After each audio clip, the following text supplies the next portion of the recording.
Namaku Dodi. Waktu itu aku masih anak-anak, umur sekitar 9 tahun, masih duduk di bangku sekolah dasar. Kejadian ini nggak bakal pernah aku lupa seumur hidupku. Kejadian yang bikin satu kampung heboh dan panik luar biasa. Waktu itu sore hari, matahari udah mulai mau terbenam. Langit berubah jadi kemerahan, udara mulai dingin. Jam segitu biasanya orang tua udah nyuruh anak-anak pulang. Tapi kami anak-anak kecil yang lagi asik main, mana peduli sama waktu. Aku sama teman-temanku ada Ujang, Asep, Deden, sama Cecep. Kami lagi seru-seruan main di halaman rumah. Yuk main petak umpet aja, ajak salah satu teman. Semua setuju. Kami mulai main, giliran aku yang jadi yang sembunyi.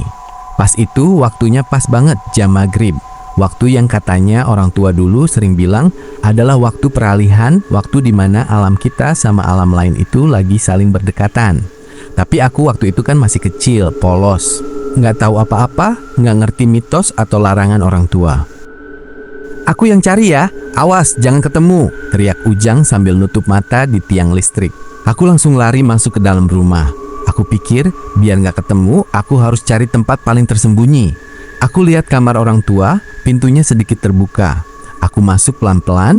Di situ ada tempat tidur besar, ranjangnya kayu yang kakinya agak tinggi, tapi bagian bawahnya sempit dan gelap. Tanpa pikir panjang, aku langsung tiarap, merangkak masuk ke bawah kolong ranjang itu. Terus aku tiduran diam saja di sudut paling gelap, persis di dinding belakang. Di situ sempit banget, aku harus meringkuk biar muat. Debu-debu halus sama sarang laba-laba udah nempel di baju sama rambutku. Aku senyum-senyum sendiri, yakin banget teman-teman gak bakal nemuin aku di sini. Udah lumayan lama aku diam di situ, di luar kedengeran suara teriakan teman-teman. Dodi, kamu di mana? Udah ketahuan loh. Tapi aku tetap diam, merasa menang karena gak ketemu-ketemu. Lama-kelamaan, suaranya makin jauh, makin pelan, terus hilang. Sunyi senyap. Aku pikir, pada nyari keluar kali ya, ke kebun atau ke sungai. Aku santai aja di situ, nungguin mereka balik lagi nyari. Rasanya cuma sebentar aja aku diem di situ, nggak lama, cuma hitungan menit rasanya. Aku masih posisi tiarap, tiduran miring, kadang ganti posisi dikit tapi tetap di tempat itu. Tapi di luar sana, ternyata keadaan udah berubah jadi panik luar biasa. Matahari udah benar-benar tenggelam, malam udah datang gelap gulita. Udah lama banget aku nggak muncul, teman-teman mulai bingung. Udah dicari ke semua tempat, ke sungai, ke sawah, ke kebun, ke rumah saudara, ke masjid, nggak ada sama sekali. Mereka lapor ke orang tuaku, mulai deh keributan itu. Satu kampung dikerahkan buat nyari aku. Lampu senter nyala kemana-mana. Suara panggilan namaku bergema di seluruh penjuru kampung. Dodi anakku, keluarlah nak. Orang tua aku nangis histeris, takutnya aku jatuh ke sungai, diculik orang, atau hilang kemana-mana. Dicari keliling kampung, masuk ke semak-semak, naik ke bukit, sampai ke pinggir hutan, dicari sampai berulang kali. Tapi hasilnya sama, nggak ketemu. Bahkan kamar ini udah dibongkar dan dicek berkali-kali. Orang-orang udah ngintip ke bawah ranjang, tapi mereka bilang kosong, nggak ada siapa-siapa. Waktu terus berjalan, malam berganti jadi pagi, matahari udah terbit lagi, udah lewat seharian penuh dan semalam suntuk. Aku udah hilang sehari semalam, nggak ada yang tahu kemana perginya. Warga makin panik. Ada yang bilang aku tersesat, ada yang bilang aku masuk ke tempat angker, ada yang mulai ngomong soal makhluk halus. Pas udah bener-bener buntu dan nggak tahu harus cari kemana lagi, ada salah satu warga yang bilang, panggil eyang sesepuh aja. Siapa tahu ini bukan orang yang bawa, tapi ada sesuatu yang ngasih jalan lain.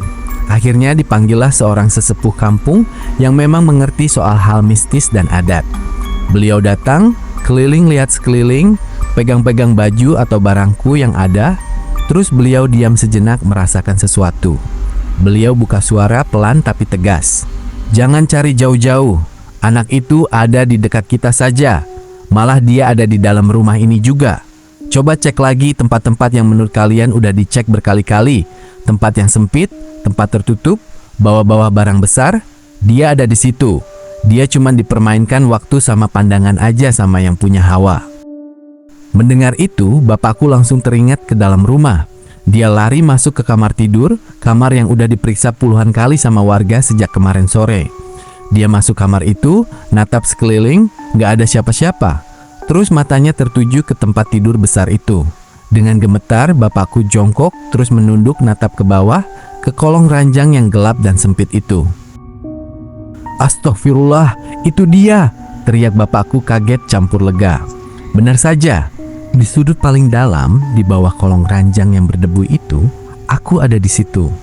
Aku masih posisi tiarap, merangkak tiduran, meringkuk diam saja. Matanya terbuka, nggak nangis, nggak bersuara, cuma diam kaku kayak patung.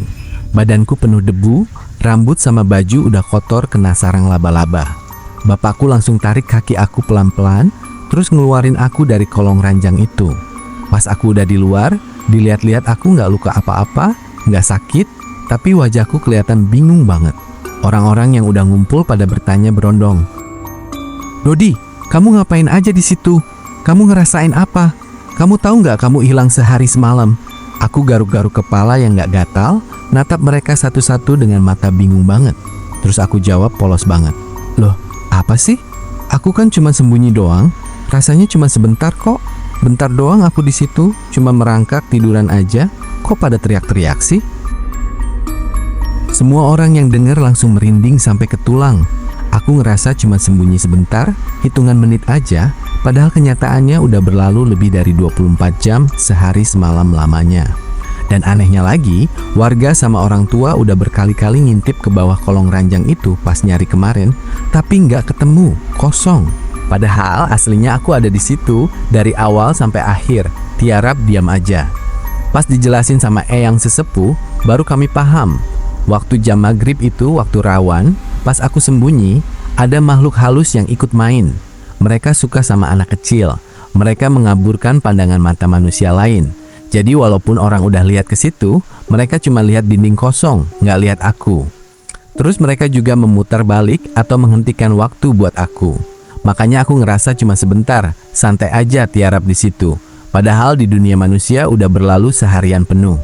Sejak kejadian itu, aku nggak pernah lagi berani main petak umpet apalagi pas jam maghrib.